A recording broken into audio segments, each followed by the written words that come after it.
As the number of COVID-19 cases have gone up in the recent weeks, there has been a renewed interest in smartwatches as well as fitness trackers because of their ability to track blood oxygen levels or SpO2. But can you trust the SpO2 measurement shown by a smartwatch like Apple Watch Series 6 or Amazfit GTS 2 Mini?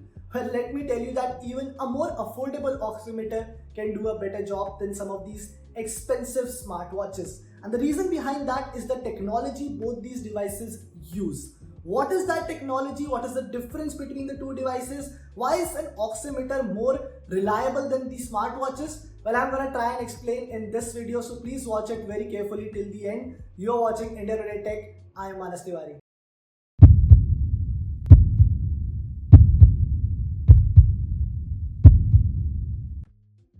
Now, as I said, the difference lies in the technology used by the two devices. There are two ways to monitor blood oxygen levels in a human body. The smartwatches use reflectance oximetry, while regular oximeters, which measure SpO2 when a finger is placed into them, use transmittance oximetry.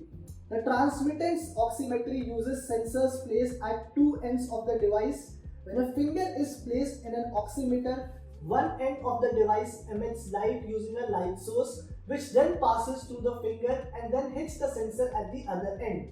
These sensors are photodiodes.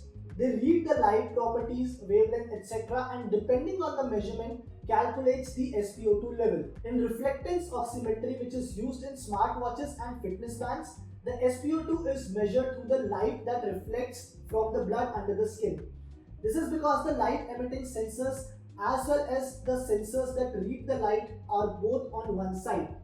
In other words, there is no transmitting light measurement in a smartwatch. Now, as you can understand from the technology described so far, the transmittance oximetry is more accurate because it is reading light that has passed through a part of the body.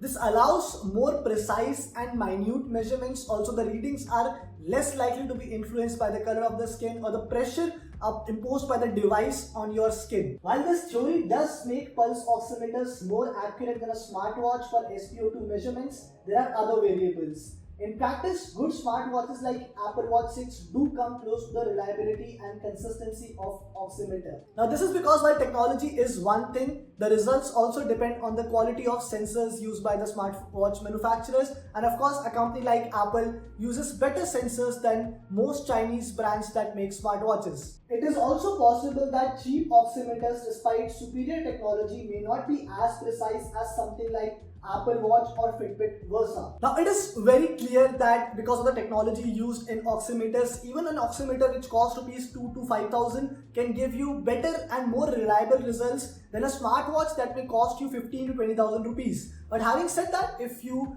are at home and you don't have access to an oximeter or cannot order it immediately and have to monitor the oxygen levels, then you can definitely use a smartwatch or a fitness tracker that is easily available at home.